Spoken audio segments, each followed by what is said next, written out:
ಕರ್ತನಾದ ಯೇಸು ಕ್ರಿಸ್ತನಲ್ಲಿ ಪ್ರಿಯರಾದ ದೇವಜನರೇ, ನಮ್ಮ ಕರ್ತನಾದ ಯೇಸು ಕ್ರಿಸ್ತನ ಅತ್ಯಧಿಕವಾದ ಕೃಪೆಯೂ ಸಮಾಧಾನವು ತಮಗೂ ತಮ್ಮ ಕುಟುಂಬದ ಪ್ರಿಯರೆಲ್ಲರಿಗೂ ಹೆಚ್ಚಾಗುಂಟಾಗಲಿ. ಹೃದಯಂಗಮ ಮಾತೆನ್ನುವ ಈ ಮುಂಜಾನೆ ವಾಕ್ಯದ ಸರಣಿಯಲ್ಲಿ ಈ ತಿಂಗಳು ನಾವು ವಿಜ್ಞಾಪನೆ ಸೇವೆ ಕುರಿತಾಗಿ ಧ್ಯಾನಿಸುತ್ತಿರುವಲ್ಲಿ ಈ ದಿನ ನಾವು ಧ್ಯಾನಿಸುವಂಥ ದೇವರ ವಾಕ್ಯದ ಭಾಗ ವಿಮೋಚನ ಕಾಂಡ 32ನೇ ಅಧ್ಯಾಯ 31 ಮತ್ತು 32 ವಚನಗಳು. ವಿಮೋಚನ ಕಾಂಡ 32ನೇ ಅಧ್ಯಾಯ 31, 32 ವಚನಗಳು. ವಾಕ್ಯ ಹೀಗೆ ಹೇಳ್ತದೆ: ಆಗ ಮೋಶೆ ಯೆಹೋವನ ಬಳಿಗೆ ತಿರುಗಿ ಹೋಗಿ, ಅಯ್ಯೋ ಅಯ್ಯೋ, ಈ ಜನರು ಮಹಾಪಾಪವನ್ನು ಮಾಡಿದ್ದಾರೆ, ಚಿನ್ನದ ದೇವರನ್ನು ಮಾಡಿಕೊಂಡಿದ್ದಾರೆ. ಆದರೂ ನೀನು ಕರ್ಣವಿಟ್ಟು ಅವರ ಪಾಪವನ್ನು ಕ್ಷಮಿಸಬೇಕು, ಇಲ್ಲವಾದರೆ ನೀನು ಬರೆದಿರುವ ಜೀವಿತರ ಪಟ್ಟಿಯಿಂದ ನನ್ನ ಹೆಸರನ್ನು ಅಳಿಸಿಬಿಡಬೇಕೆಂದು ಕೇಳಿಕೊಳ್ಳುತ್ತೇನೆಂದು ಪ್ರಾರ್ಥಿಸಿದನು. ಈ ವಾಕ್ಯವನ್ನು ಗ್ರಹಿಸೋದಕ್ಕೆ ನಾವು ಶಕ್ತರಾಗುವಂತೆ ದೇವರು ತಾನೇ ತನ್ನ ಆತ್ಮನ ಮೂಲಕ ನಮಗೆ ತನ್ನ ವಿಶೇಷ ಸಾಮರ್ಥ್ಯವನ್ನು ಗ್ರಹಿಕೆಯನ್ನು ಹೆಚ್ಚಾಗಿ ಅನುಗ್ರಹಿಸಲಿ. ಕರ್ತನಲ್ಲಿ ಪ್ರಿಯರಾದ ದೇವಜನರೇ, ನಿನ್ನೆ ದಿವಸ ನಾವು ಧ್ಯಾನಿಸಿದಂತೆ ಇಸ್ರಾಯೇಲರು ಚಿನ್ನದ ಮೂರ್ತಿಯನ್ನು ಮಾಡಿಕೊಂಡು ಅವರು ದೇವದ್ರೋಹಿಗಳಾಗಿ ದೇವರ ಕೋಪಕ್ಕೆ ಗುರಿಯಾಗಿ ದೇವರಿಗೆ ಅವನು ಅಳಿಸಿಬಿಡಬೇಕೆಂದಿರುವಾಗ ಮೋಶೆ ದೇವರ ಮುಂದೆ ವಿಜ್ಞಾಪಿಸಿಕೊಳ್ತಾನೆ. ನಂತರದಲ್ಲಿ ಆತನು ಬೆಟ್ಟದಿಂದ ಕೆಳಗೆ ಬರ್ತಾನೆ. ನಡೆದ ಸಂಗತಿಗಳನ್ನು ಆತನು ಗ್ರಹಿಸಿ ಈಗ ದೇವರ ಕೋಪವನ್ನು ಶಮನ ಮಾಡುವಂತೆ ಆತನು ತಪ್ಪು ಮಾಡಿದವರಿಗೆ ಶಿಕ್ಷೆ ಮಾಡೋದಕ್ಕೆ ಆತನು ಮುಂದಾಗ್ತಾನೆ. ಆಗ ಲೇವಿಯರು ಮುಂದೆ ಬರುವಾಗ ಮೋಶೆ ಅಪ್ಪಣೆಯಂತೆ ಅವರು ತಪ್ಪು ಮಾಡಿದವ್ರನ್ನ ಹಾಗೆ ಹತಿಸ್ತಾರೆ. ಅವರು ಹತಿಸುವಂಥ ವ್ಯಕ್ತಿಗೆ ತಮ್ಮೊಂದಿಗೆ ಯಾವ ಸಂಬಂಧ ಇದೆ ಎಂಬುದನ್ನು ಲೆಕ್ಕಿಸದೆ ಹತಿಸ್ತಾರೆ. ಆ ದಿನ ಹೆಚ್ಚು ಕಡಿಮೆ 3,000 ಜನರು ಕೊಲ್ಲಲ್ಪಡ್ತಾರೆ. ಈ ರೀತಿಯಾಗಿ ಜನರನ್ನು ಹತಿಸಿದ ಈ ಲೇವಿಯರು ಆ ದಿನ ತಮ್ಮನ್ನು ದೇವರ ಸೇವೆಗಾಗಿ ಒಪ್ಪಿಸಿಕೊಡುವಂತೆ ಆತನು ಕರೆ ಕೊಡ್ತಾನೆ. ಕಾರಣ ದೇವರವನ್ನು ಆಶೀರ್ವದಿಸಲಿಕ್ಕಿದ್ದಾನೆ ಎಂಬುದಾಗಿ. ನಂತರದಲ್ಲಿ ಮೋಶೆ ತಿರುಗಿ ದೇವರ ಬಳಿಗೆ ಏರಿ ಹೋಗ್ತಾನೆ ಎಂಬುದಾಗಿ ಜನರ ಮುಂದೆ ಮಾತು ಕೊಡ್ತಾನೆ.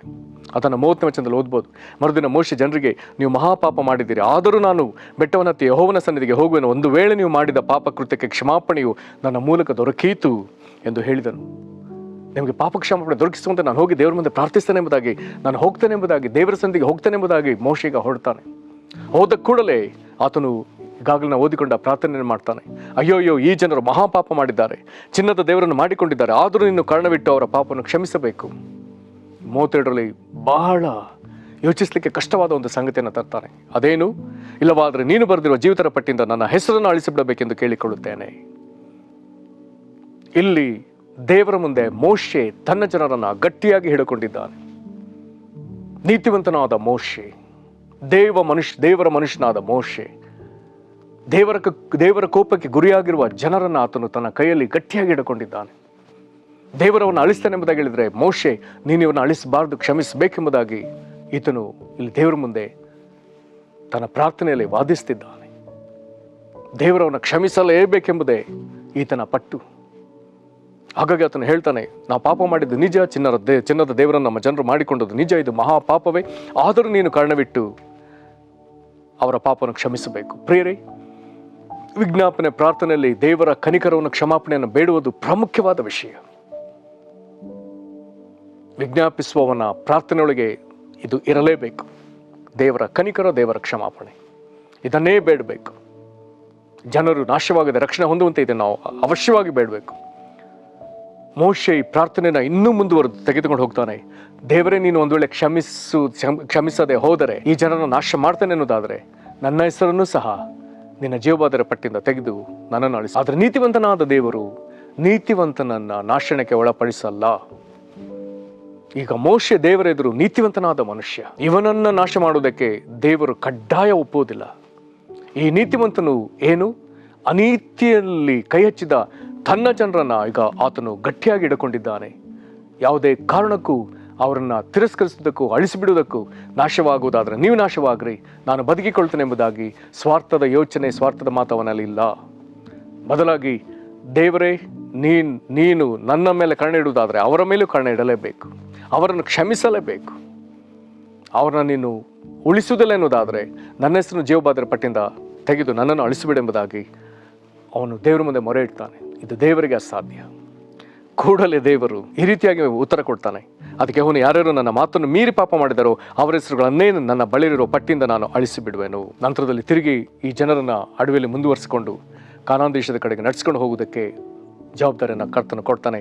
ಕ್ಷಮಿಸುವುದಕ್ಕೆ ದೇವರು ಮುಂದಾಗ್ತಾನೆ. ಇಡೀ ಸರ್ವ ಜನಾಂಗವನ್ನು ಅಳಿಸಿಬಿಡುವುದಕ್ಕೆ ದೇವರು ಮಾಡಿದ ಮನಸ್ಸನ್ನು ದೇವರು ಬೇರೆ ಮಾಡಿಕೊಳ್ತಾನೆ. ಅವನ್ನ ಅಳಿಸೋದಿಲ್ಲ. ಕರ್ತನಲ್ಲಿ ಪ್ರೀತಿಯುಳ್ಳ ದೇವಜನರೇ, ಆ ವಿಜ್ಞಾಪನೆ ಪ್ರಾರ್ಥನೆಯಲ್ಲಿ ಇನ್ನೊಂದು ಹಂತವನ್ನು ನಾವು ನೋಡಿದ್ದೇವೆ. ಪ್ರಾರ್ಥಿಸುವ ಮನುಷ್ಯನು ದೇವರೊಂದಿಗೆ ಎಷ್ಟು ಅಂಟಿಕೊಂಡಿರ್ತಾನೋ, ದೇವರಿಗೆ ವಿರುದ್ಧವಾಗಿ ನಡೆದ ಜನರನ್ನು ಸಹ ಈತನು ಬಿಟ್ಟು ಬಿಡದೆ ಅವರು ಸಹ ಬದುಕಬೇಕು, ಅವರು ಸಹ ರಕ್ಷಣೆ ಹೊಂದಬೇಕು, ಅವರು ಸಹ ದೇವರ ಕನಿಕರ ಕ್ಷಮಾಪಣೆಯನ್ನು ಸಂಪಾದಿಸಬೇಕೆಂಬುದಾಗಿ ಅವರನ್ನು ಗಟ್ಟಿಯಾಗಿ ಹಿಡ್ಕೊಂಡಿದ್ದಾನೆ. ಇನ್ನೊಂದು ಕಡೆ ದೇವರು ಬೇಕೆಂಬುದಾಗಿ ದೇವರನ್ನು ಹಿಡ್ಕೊಂಡಿದ್ದಾನೆ. ಇದು ಪೌಳಿಯೊಡಕಿನ ಪ್ರಾರ್ಥನೆ. ದೇವರಿಂದ ಬೇರ್ಪಟ್ಟ ಜನರನ್ನು ತಿರುಗಿ ದೇವರೊಂದಿಗೆ ಸೇರಿಸುವ ಪ್ರಾರ್ಥನೆ. ಕರ್ತನಲ್ಲಿ ಪ್ರೀತಿಯುಳ್ಳ ದೇವಜನರೇ, ಈ ರೀತಿಯಾಗಿ ಪ್ರಾರ್ಥಿಸುವ ಜನರು ದೇವರಿಗೆ ಅವಶ್ಯವಾಗಿ ಬೇಕು. ನೀನು ವಾಸಿಸುವ ಪ್ರದೇಶದಲ್ಲಿ ದೇವರಿಂದ ಅಗಲಿ ಹೋದ ಜನರು ತಿರುಗಿ ದೇವರನ್ನ ಸೇರಿಕೊಳ್ಳುವಂತೆ ಪ್ರಸವ ವೇದನೆ ಪಡುವಂಥ ಪ್ರಾರ್ಥನೆ, ಈ ಪ್ರಾರ್ಥನೆ ಜೀವಿತವನ್ನು ದೇವರು ಕ್ರಿಸ್ತನ ಸಭೆಯೊಳಗೆ ಇಟ್ಟಿದ್ದಾನೆ. ಇದಕ್ಕಾಗಿ ಪ್ರಾರ್ಥಿಸುವವರನ್ನು ಆತ ನೇಮಿಸಿಕೊಳ್ತಿದ್ದಾನೆ. ನೀನು ದೇವರೊಂದಿಗೆ ಈ ವಿಧದ ಪ್ರಾರ್ಥನೆಗೆ ಕೈ ಜೋಡಿಸು. ಪ್ರಾರ್ಥನೆ ಮಾಡೋಣ.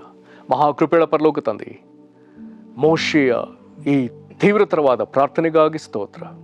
ತನ್ನ ಜನರಿಗಾಗಿ ಒಂದು ಕಡೆ ಕ್ಷಮಿಸುವ ದೇವರೇ ನಿನ್ನನ್ನು ಹಿಡ್ಕೊಂಡಿದ್ದಾನೆ, ಇನ್ನೊಂದು ಕಡೆ ಕ್ಷಮಾಪಣೆಯನ್ನು ಹೊಂದಬೇಕಾದಂಥ ದೇವರ ಕೋಪಕ್ಕೆ ಗುರಿಯಾದ ಜನರನ್ನು ಹಿಡ್ಕೊಂಡು ಈತನು ಕರ್ತನೆ ನೀನು ಕ್ಷಮಿಸಲೇಬೇಕೆಂಬುದಾಗಿ ಪ್ರಾರ್ಥಿಸುವ ವಿಧದಲ್ಲಿ ಕರ್ತನ ಒಂದು ವೇಳೆ ಆ ಜನರು ನಾಶವಾಗುವುದಾದರೆ ನಾನು ಅವರೊಂದಿಗೆ ನಾಶವಾಗ್ತೇನೆ ಎಂಬುದಾಗಿ ಆ ಮಟ್ಟಿಗೆ ತನ್ನ ಜನರನ್ನು ಪ್ರೀತಿಸಿದ ಮೋಶೆಯ ಪ್ರೀತಿ ಹೃದಯಕ್ಕಾಗಿ ಸ್ತೋತ್ರ. ಕರ್ತನಾದೇಶವೇ, ನೀನು ಹೀಗೆಯೇ ಕರ್ತನೆ ನಮ್ಮನ್ನು ಪ್ರೀತಿಸಿ ನಿನ್ನ ಪ್ರಾಣವನ್ನೇ ಕೊಟ್ಟಿಯಲ್ಲ, ಅದಕ್ಕಾಗಿ ನಿನಗೆ ಸ್ತೋತ್ರ. ನಿನ್ನ ಪ್ರಾಣ ಕೊಡುವಷ್ಟು ನಮ್ಮನ್ನು ಪ್ರೀತಿಸಿದ ದೇವರೇ ಸ್ತೋತ್ರ. ಈ ಮೂಲಕ ನಮಗೆ ನಿನ್ನ ರಕ್ತ ಚೆಲ್ಲಿ ನಿನ್ನ ಪ್ರಾಣ ಕೊಟ್ಟು ನಮ್ಮನ್ನು ಸಂಪಾದಿಸಿಕೊಂಡಿಲ್ಲ, ನಾವು ನಿನಗೆ ಸ್ತೋತ್ರ ಸಲ್ಲಿಸ್ತೇವೆ. ಕರ್ತನೆ, ನಿನ್ನಿಂದ ರಕ್ಷಣೆಯನ್ನು ಹೊಂದಿದ ನಾವು ಕರ್ತನೆ ನಮ್ಮ ಕಣ್ಣೆದುರುಗಡೆ ಇನ್ನೂ ರಕ್ಷಣೆ ಹೊಂದಿದ ಜನರಿಗಾಗಿ ಈ ವಿಧದಲ್ಲಿ ತೀವ್ರ ಸ್ವರೂಪವಾಗಿ ನಿನ್ನ ಸನ್ನಿಧಿಯಲ್ಲಿ ವಿಜ್ಞಾಪಿಸುವುದಕ್ಕೂ ಹೋರಾಡಿ ಪ್ರಾರ್ಥಿಸುವುದಕ್ಕೂ ನಮ್ಮನ್ನು ಬಲಪಡಿಸು. ಹೀಗೆ ವಿಜ್ಞಾಪಿಸುವವರ ಸಂಖ್ಯೆ ಕರ್ತನೆ ಎಲ್ಲೆಡೆ ಹೆಚ್ಚೆಚ್ಚಾಗಿ ಹೆಚ್ಚಲಿ ಕರ್ತನೆ. ಇದರಿಂದ ನಿನಗೆ ಮಹಿಮೆ ಆಗಲಿ. ನೀನು ರಕ್ತ ಸುರಿಸಿ ಕೊಂಡುಕೊಂಡ ಜನರು ನಿನಗೆ ಸಂಪಾದನೆ ಆಗಲಿ. ದೇವರ ಯಜ್ಞದ ಕುರಿಮರಿಯೇ, ನೀನು ಪಟ್ಟ ಪ್ರತಿಯೊಂದು ಪ್ರಯಾಸವು ಅದು ಸಾರ್ಥಕವಾಗುವಂತೆ ನಿನಗೆ ಫಲ ದೊರಕಲಿ. ಹೀಗೆ ನೀನು ಮಾಡುವುದಕ್ಕಾಗಿ ಸ್ತೋತ್ರ. ಯೇಸು ಕ್ರಿಸ್ತನ ಹೆಸರಿನಲ್ಲಿ ಬೇಡಿದ್ದೇವೆ ನಮ್ಮ ತಂದೆಯೇ, ಆಮೇನ್. ಕರ್ತನು ನಿಮ್ಮನ್ನು ಆಶೀರ್ವದಿಸಲಿ. ವಂದನೆಗಳು.